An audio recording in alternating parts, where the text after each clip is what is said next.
Hey there, we're Talia and Ophira Edut, identical twins and astrologers. Welcome to AstroTwins Radio, where we bring the stars down to Earth. Hello, friends. It's Ophi flying solo this February for your monthly cheat sheet horoscope. All the most important things you need to know for leap year month 2024. And it's quite a leap because not only do we have 6 planets moving through Aquarius this month, but one of them is Pluto, the planet of deep, systemic, and personal transformation. And it is an Aquarius at the same time as the sun. So the sun focuses our attention. It shows us where we can shine, lead, bring life force energy. But Pluto is the depths. It is the inspector. It rules the underworld. So imagine that this month, the sun is shining the light into the underworld of our blind spots, the hidden areas of our lives. So if you have been feeling like whatever you thought normal was, and we all had to reinvent that during the pandemic, but if you thought you finally came up with your new normal, well, guess again. Another version of that is headed your way, and we're just getting started. Pluto is going to be in Aquarius for 20 years. It just went in there January 20th. It's going to be there till 2044, so no rush.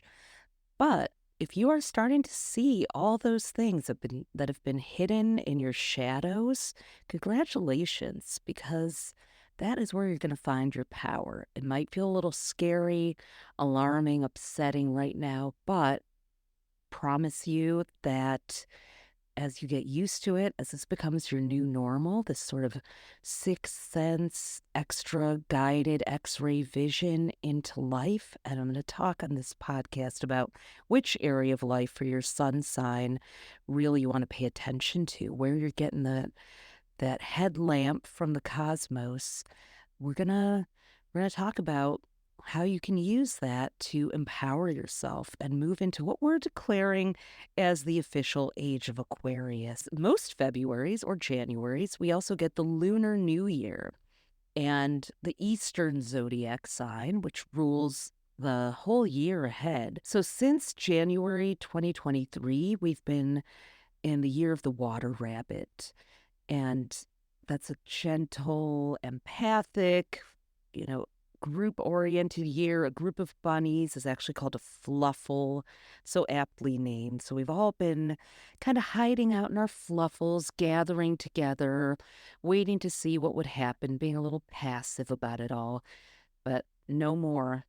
Evening of February 9th at the Aquarius new moon. The Lunar New Year is always at the first Aquarius new moon.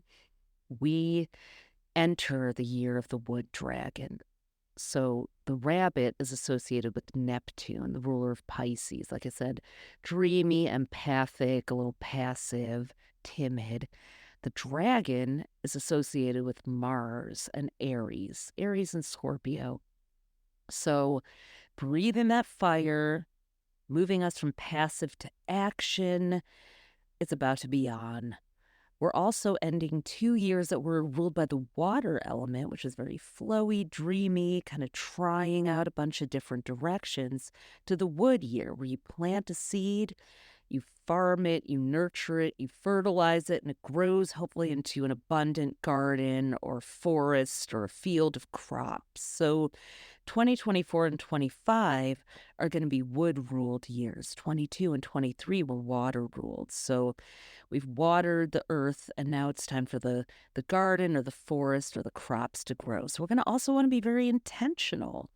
No more creative experimentation. Whatever you plant is going to rise up into something that you have a whole lot of. So watch your mindset. Really watch your thoughts, watch your words, watch the fire that you breathe in the year of the wood dragon, because whatever it is going to bring back a whole lot of it every seed you plant. Another day to watch, Valentine's Day, and not just because of the Hallmark holiday reasons, not at all. We're so not about that. This is 5D relationships or bust around here. But this year, Mars and Pluto are going to be together. And both of those are very fierce, intense planets. And when they come together, things can get extremely heated. We can have some power struggles or some serious sizzling seduction. One of the two.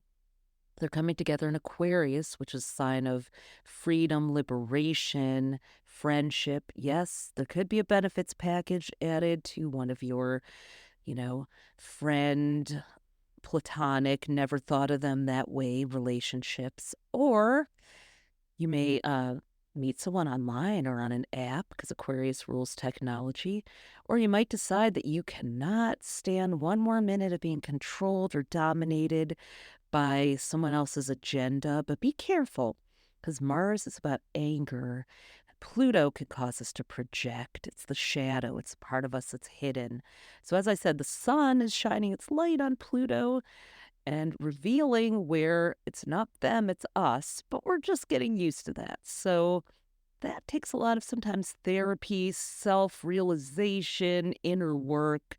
And by Valentine's Day, you probably will not have done quite enough of that. So, really try to stay in your higher self because those jealous or obsessive or accusatory, shadowy parts that we all have could make an appearance. Try to be direct. If you are hoping that someone asks you out or takes you out, or you're feeling a certain way because you don't have somebody, or you are feeling because you don't want to go spend a bunch of money sitting at a restaurant doing something conventional and you really wish that your person would come up with something more original, like be careful not to be uh, resentful and then have it all suddenly come out with more of that earth scorching, fire breathing, wood dragon energy. Okay. So Venus and Pluto, Venus is the gentler of the two love planets, are going to come together on February 17th. You may need to be having some makeup sex that day. Or if you got jealous or angry or started comparing yourself to your friends who seem to have perfect relationships, helpful hint, they don't. Um, you may decide to treat yourself to something special and nice. And if you did get in a fight, instead of, you know, going and celebrating love, you can make up for it that day. But the best day to really do that is going to be February 22nd, when Venus and Mars come together. Those are the two love planets. And when they come together, and it's going to be an Aquarius, you can really detach from all that heat from Pluto and that intensity and just be best friends. Or if you don't have a partner at the moment or don't want one, then just go and celebrate friendship or do something that makes you feel expansive and free and is like a nod to your own, something that you love about your life. Now, backing up a couple of days, Pisces season starts February 18th. So I always think that Valentine's Day is a counting error because it falls during Aquarius season, which is a sign of platonic relationships, emotional detachment, and basically the opposite of all the romantic hoopla that Hallmark and, you know, all the chocolate companies, although we love the chocolate, we could do without all the extra gushy messages, especially during Aquarius season. But less than a week later, the sun moves into Pisces when we're all about escaping and getting into the dreamy fantasy, take me away from reality, headspace and heart space. So I'm going to continue campaigning for Valentine's Day to be pushed forward a week. And, instead of this bloody massacre that it turns out to be, that it's commemorating, well, let's just feel that Pisces love and empathy. Now, uh, the Virgo full moon, we get one of those a year, falls during Pisces season. And while Pisces is all about kind of that right brain, flowy, creative space, Virgo is the planner, the organizer, the schedule, the logic, all the left brain stuff. So we can pause from our Pisces cloud and come down and kind of make a little a little projection plan, Excel spreadsheet action, or really evaluate, how's the year going so far? We're a month and a half into the new year. Are we on track? Do we even have any goals? If we haven't set any, it's a good time to start to really think about the ones you want, calibrate the ones that you made. And it only kind of gets more serious from there. The end of the month is a little intense right before the leap year. The the leaping is really better done earlier in the month because on February 27th, we have Mars and Jupiter in a square. That is a 90-degree angle. It's a little power struggle. Mars, again, is the warrior, the fighter. Jupiter supersizes and exaggerates. This will be a day that we could leap without looking, but not the right kind of leap year or leap day because we're likely to ignore or not even see all the precautions. It's like the day you jump off the cliff because you ignored every sign and just kept barreling forward in your road rage. So watch your temper. We've had a lot of that, like at the end of January with Uranus going direct. We did issue a couple warnings that bottled energy always comes rushing out when Uranus stations, as it's called, when it comes out of retrograde, moves into direct or forward motion. So all the suppressed, anxious energy comes out. So if you got in a fight with someone at the end of January, this happened on January 27th, clean up the mess because it was probably that. And it wasn't even them, it wasn't even you. It's just you weren't paying attention to the things that were stressing you out or dysregulating you, and then all of a sudden there they were in your face. So a month after that, February 27th, is a little bit like that again, just irrational, rash, restless, and reckless, accident prone. Slow down, slow down. The next day, February 28th, slow down even more. That's a day we call the Day of Challenges. Don't be scared. It's only 24 hours, and it is the day that the Sun and Saturn, which is the cautious kind of adult in the room, come together. They make what's called a conjunction once a year. They meet in the same sign and degree in the sky, and they have to sort out their differences. It's sort of like the day that you meet with your accountant to do your taxes, or you get an audit, or you sit down to do the planning session. You have to get a reality check. It can be a little sobering, a lot of a buzzkill, but also extremely helpful if you play to what it is. Astrology is never good or bad. It just is. It's not a belief system. It's a tool. And if you haven't read my Fast Company article about that, Google it because we talk about what astrology really is. We call it ChatGPT for your soul. It is the ultimate tool to hack your life because you can plan by the planets. You know what's coming. And when you do, you work with that energy. So this is actually a gift. It's a day to slow down, stop the presses, hold the horses, and say, you know, am I about to veer off course? I'm about to overspend. They call it scope creep at agencies when you've scoped out a project and starts to creep past the budget and timeline. As a Sagittarius, I'm chronically guilty of that. So I plan to use the Day of Challenges, the Sun-Saturn conjunction, to really refine and trim things down. I'm sure I'm going to need to do that. So and we all can benefit from that. So no leaping on leap year, but this is going to set the foundation for you to be able to take that leap.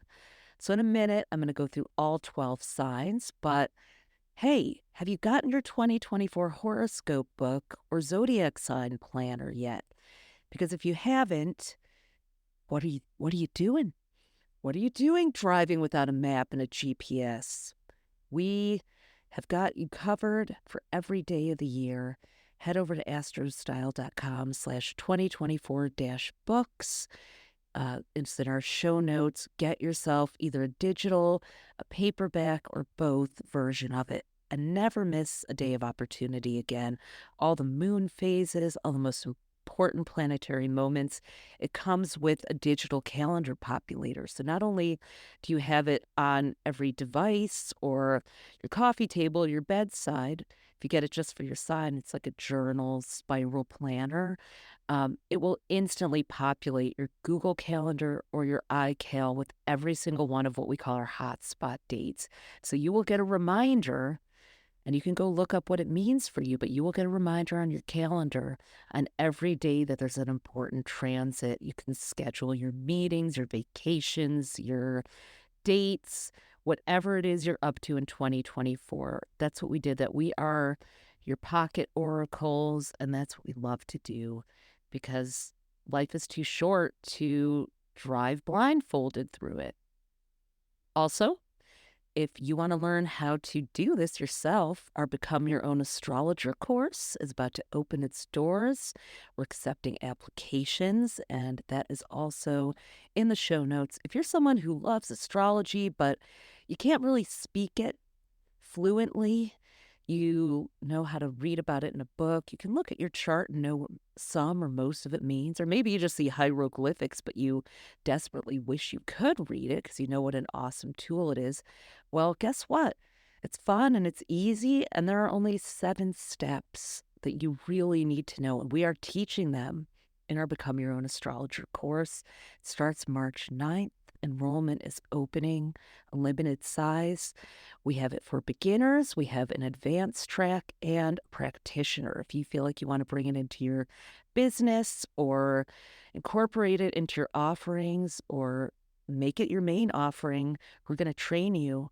We have 25 years plus of experience, and we're sharing it now with our people because we need this more than ever in the year of transcendent leadership. We need some tools down here on this planet, too. So let's go through the 12 zodiac signs. Quick tip, I'm going to talk about where the sun is going to shine its light into Pluto's depths. So where you are going to really grow and see new things that you haven't been able to see before. So if you're in Aries, that's around friendships, groups, the impact that you have on people, your power in a group. You may not realize how important you are to your friends or your people, or what an influence you really have on them. So teamwork is going to make the dream work for you for these next 2 decades. So pay attention to the people you spend time around. Taurus, career and leadership. It is time for you to rise up and lead and do something original. Tauruses have such good common sense, and they really know how to bottom line things. So when they tap into that transformational spiritual Pluto power, Taurus, you really are most comfortable in the 3D material world. But if you can mosey on into the 5D spiritual realm with us too, down in Pluto, go down to the depths and find that treasure and bring that back up here, we will follow you anywhere.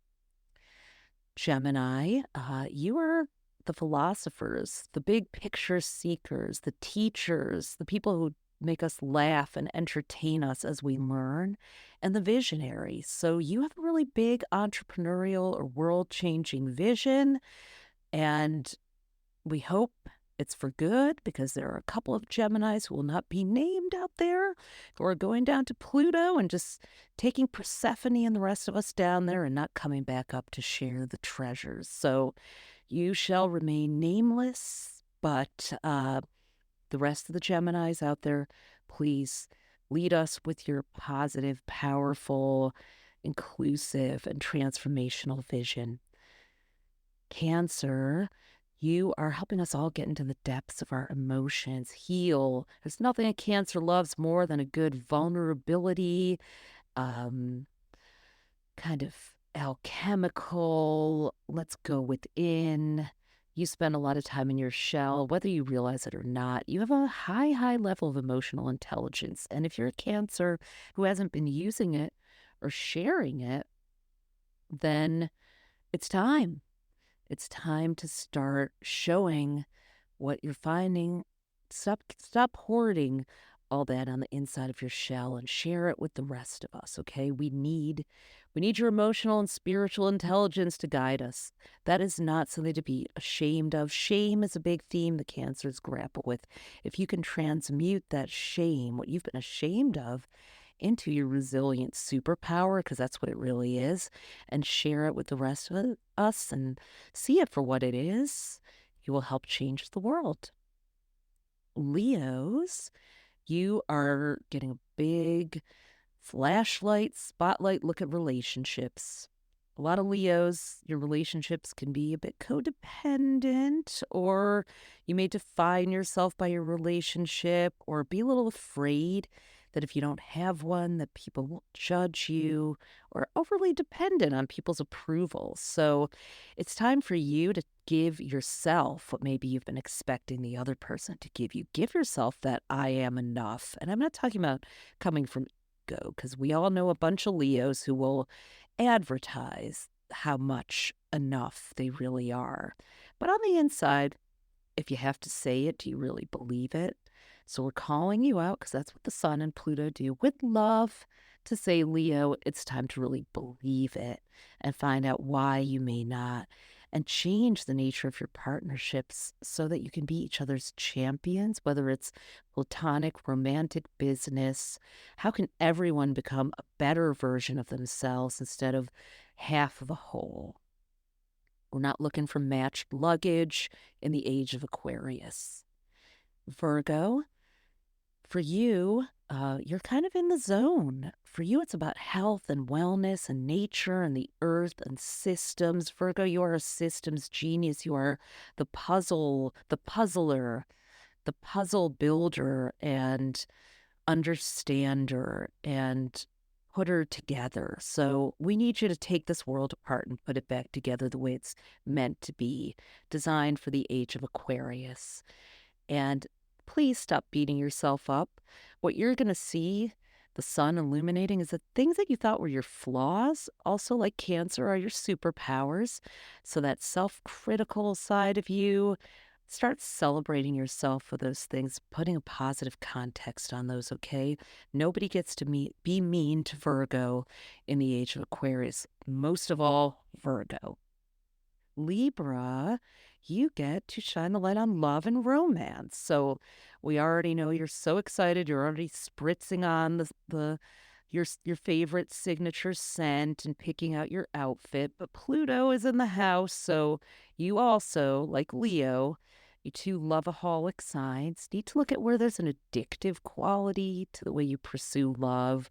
And that stems from ego, not feeling like you're enough, feeling shame, and a need to turn that shame and fear into, Pluto is alchemy. Turn that lead into gold. Just stop running, stop hiding, and let yourself look. Libras, you're an air sign. You like to fly away, use your charms, be a social butterfly, be nice, smooth it all over. But deep down, you're hurting. So let's say goodbye to the pain and show the world what true unconditional love really looks like. You do give it to so many people, but it's never going to be 100% of what it could be until you give it to yourself. Now's the time. Scorpio, it's all about home and family. So I just want to give a public service announcement on behalf of Scorpios. You are so misrepresented. As someone who has Moon, Mercury, Venus, and Mars in Scorpio in my chart, I feel for you. Scorpios are the fiercest lovers and protectors on this planet. But the fear sometimes looks scary to people. It's intimidating because they are the guardians. So Scorpio, you are now looking at how you can show your heart, show your emotions more so that people see that love that you really are meaning to share. It's like you're advertising. You've got the wrong signage. You got the wrong stuff in your storefront window. The love is there. It's like you're selling bicycles, but you've got, I don't know, groceries in the window. So start putting bicycles in the window and people will come to you for bicycles. So start showing people the love that you feel inside that you hide away because you're so scared of getting hurt. Pluto is your ruling planet, so you cannot go wrong here when Pluto is on your side. Sagittarius, it's communication time. So you have a message. You have a message to share with the world, and it's time to clarify it. Sagittarius, sometimes you just say whatever's on your mind. You like to be extemporaneous, but that can get you in a lot of trouble because you haven't really always thought it through. Now is the time to really clarify, to get that you do have an important message to say. You do know who you are, what you want. You know how to ask for it. You don't have to be a certain way. You don't have to entertain people or joke about it. You can really get right to the point and make people sit up and think. And that's what you really want to do. So the mic has been passed to you. As Sagittarius, just having this podcast, I can't guarantee I'll always get to the point right away because Sagittarius, we are windy and windy, but I've got 20 years to figure this out. I am talking to microphones, so leading the charge for my fellow archers. Capricorn, the light is shining in your money house now. You just said goodbye to Pluto. You're going to have it one more time just for a month and a half. 2.5 months, September 1st to November 19th, and then you are free and clear forever for the rest of your life. So you have transformed. The butterfly is fully out of the cocoon, and now it's time for you to go build. What can you build? What do you want to build? How can you create the physical, tangible manifestation of the person you've become? You're about to find that out. And you're passing the baton to Aquarius.